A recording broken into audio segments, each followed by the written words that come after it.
जी हाँ, स्वागत है आपका हमारे DKV एजुकेशन चैनल में। और आज हम आपको बताने वाले हैं घातांक वाले सवाल।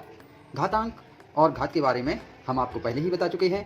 आज हम आपको घातांक वाले सवालों के बारे में बताएंगे कि घातांक वाले सवाल किस प्रकार से लगाते हैं।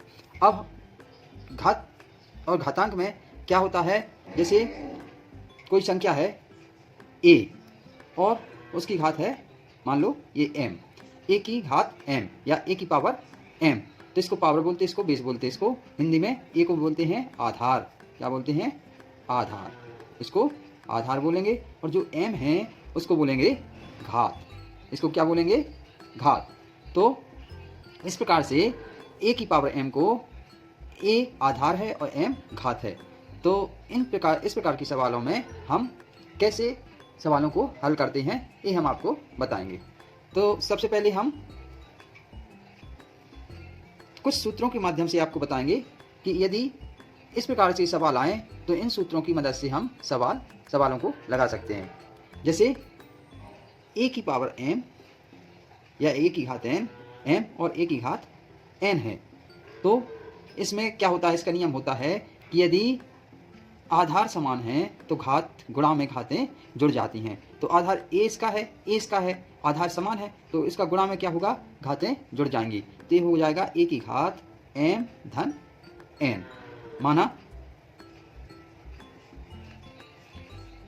2 की घात 3 गुणित 2 की घात 2 है।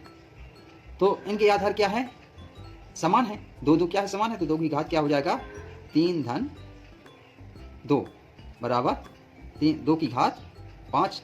अब 2 की घात को 5 कैसे लिखेंगे, 2 गुणित 2 गुणित 2 गुणित 2 गुणित 2, इस प्रकार से लिखते हैं। अब इसमें गुणा कर देंगे आपस में। 2 दूनी 4, 4 दूनी 8, 8 दूनी 16, 16 दूनी 32। तो इसका मान क्या आ जाएगा, 32। तो 2 की घात 3 गुणित 2 की घात 2 बराबर क्या आ जाएगा, 32 आ जाएगा। ये आपका इस प्रकार का यदि सवाल है तो यदि इस प्रकार से सवाल आता है तो हम इस सूत्र की मदद से इस सवाल को हल कर सकते हैं। अब दूसरा हम सूत्र लेंगे, a की घात, अभी हमने गुणा कर दिया था, a की घात m भागे a की घात n। तो यदि इनके आधार समान हैं तो भाग में क्या होता है, घातें घट जाती हैं। गुणा में घातें जुड़ती हैं और भाग में घात घट जाएंगी। तो a की घात m माइनस n आ जाएगा। माना जैसे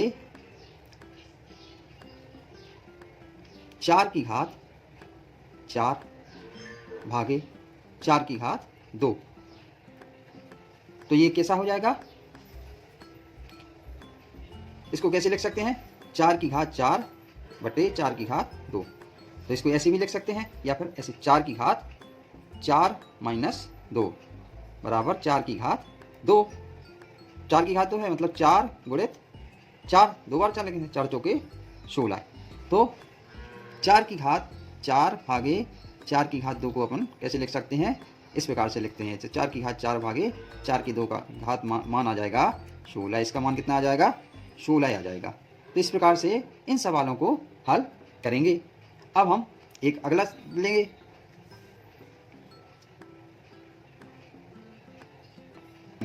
मानो अगला सूत्र हम लेंगे, यदि आधार समान ना हो। अभी आधार समान थे इसमें, अब आधार क्या है, समान नहीं है। जैसे a की घात m और गुणित b की पावर m। अब इसमें क्या है, आधार समान नहीं है लेकिन घात समान है। तो इसका सूत्र क्या होता है, a गुणित b की घात m, मतलब a b की घात क्या आ जाएगा, m आ जाएगा। जैसे 2 की घात 3 गुणित 3 की घात 3। तो इनमें क्या है, इनका बेस आधार क्या है, समान नहीं है लेकिन घात समान है। तो इसको कैसे लिख सकते हैं, 2 गुणित 3 की घात 3 बराबर इसमें आ जाएगा 6 की घात 3। 6 को लिख देंगे 3 बार, 6 गुणित 6 गुणित 6। तो कैसे लिखेंगे, आपस में गुणा कर लेंगे। तो करेंगे 6 छंग 36, 36 छंग 36 गुणित 6। इसका गुणा करो, 6 छंग 36 और 6 18, 19, 20, 21, 216। तो 2 की घात 3 गुणित 3 की घात 3, इसका मान क्या आ जाएगा आपका 216। तो इस प्रकार से इन सवालों को हम हल करेंगे। अगला हम सूत्र लेते हैं 5वां। यदि घात समान है और उनका भाग है आपस में a की घात m भागे b की घात m, तो क्या हो जाता है a की घात m बटे b की घात m लिख सकते हैं। इसको इस प्रकार से भी लिख सकते हैं a बटे b की घात m। माना 4 की घात 3 भागे 2 की घात 3, तो इसमें क्या होगा, इसको लिख सकते हैं अपन 4 की घात 3 बटे 2 की घात 3 बराबर 4 बटे 2 की घात 3। यदि अंदर वाली संख्या कटती है तो काट देंगे, 4 एकम 2 एकम 2, 2 दूनी 4, तो ये जाएगा 2 की घात 3। इसको 3 बार लिख लेंगे, 2 गुणित 2 गुणित 2 बराबर 8, 2 दूनी 4 दूनी 8। तो 4 की घात 3 भागे 2 की घात 3 को अपन कैसे लिख सकते हैं 8 लिख सकते। इसका हल क्या कैसे कर सकते हैं, इस प्रकार से इसका हल करेंगे। अब हम 6वां सूत्र लेंगे। यदि इस प्रकार के सवाल आते हैं तो हम इस सूत्र की मदद से कैसे करते हैं। माना a की घात पावर m और a की पावर m है बटे में, तो क्या करेंगे a की घात m माइनस, क्योंकि बेस समान है इनका आधार, तो क्या हो जाएगा भाग में घातें घट जाती हैं, m माइनस m, तो मान होगा इसका a की पावर 0, तो इसका मान हो जाता है 1। जैसे कोई संख्या है 4 की घात 5 बटे 4 की घात 5 बराबर, इसको 4 की पावर 4 की घात 5 ऋण 5 लिख सकते हैं, तो ये आ जाएगा 4 की घात 0 बराबर, इसका मान आ जाता है 1। इसी प्रकार से हम अगला सूत्र लेंगे a की पावर माइनस n। मान लो a की घात माइनस में है, तो इसको हम कैसे लिख सकते हैं, इसको हम a की घात a बटे 1 बटे a की घात n के रूप में लिख सकते हैं। तो माना संख्या है जैसे 4 की घात ऋण 3 है, तो इसको कैसे लिख सकते हैं 1 बटे 4 की घात 3, इसका मान आ जाएगा 1 बटे 4 गुणित 4 गुणित 4 बराबर क्या आ जाएगा 1 बटे 4 चौके 16, 16 चौके 64, 1 बटे 64। तो 4 की घात ऋण 3 को हम इस प्रकार से लिख सकते हैं। एक अगला सूत्र के माध्यम से और बताएंगे हम आपको कि इस प्रकार से भी सवाल आ सकते हैं। जैसे a की घात m है बराबर b की घात m है, a की घात m है और b की घात m है, इनके आधार क्या है असमान है, बराबर नहीं है, लेकिन घात क्या है बराबर है। तो क्या होती है इस प्रकार से यदि कोई सवाल होता है तो कैसे लिख सकते हैं a बराबर b के रूप में लिख सकते हैं। मान लो यदि इस प्रकार से दोनों तरफ की घातें समान हो और उनके आधार असमान हैं, तो उनको बराबर में संख्याओं को लिख सकते हैं। तो जैसे माना 4 की घात 3 है बराबर 5 की घात 3 है, तो इसको कैसे लिख सकते हैं 4 बराबर 5।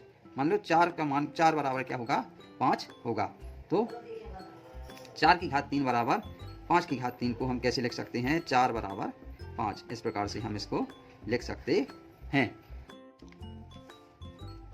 अब हम एक सूत्र और बताएंगे आपको a की घात m की घात n वाला। तो इसमें यदि इस प्रकार का हो तो a की घात इनकी घातों का आपस में गुणा हो जाता है, तो a की घात m n हो जाएगा। तो जैसे माना 3 की घात 2 और की घात 3, इस प्रकार से कोई सवाल है तो हम इस सूत्र की मदद से इसको हल कर सकते हैं। तो इसको कैसे लिखेंगे 3 की घात 2 गुणित 3 बराबर 3 की घात 2 तिया 6, तो इसको कितनी बार लिखेंगे 3 को 6 बार, 2 3 गुणित 3 गुणित 3 गुणित 3 गुणित 3, 1 2 3 4 5 1 और 6। अब इनका आपस में क्या करेंगे हम गुणा कर लेंगे, इनका आपस में गुणा करेंगे 3 त्रिका 9, 9 ती 27, 27 ती 81, 81 ती 243 और 243 ती 729, क्या हो जाता है इसका मान 729। तो 3 की घात 2 की घात 3 का मान आ जाएगा 729। इस प्रकार से इन सूत्रों की मदद से इन सवालों को हल करते हैं। घातांक वाले सवालों के बारे में अच्छे से जानकारी प्राप्त हो गई होगी और हम यही कहेंगे कि आप हमारे चैनल को सब्सक्राइब करें, लाइक करें और बेल आइकन को प्रेस करें ताकि आपको हमारी एजुकेशन वाली जो नई वीडियो आती हैं उनका नोटिफिकेशन आपको मिलता रहे। और अब हम अगले टॉपिक में फिर मिलेंगे, तब तक के लिए धन्यवाद। जय हिंद।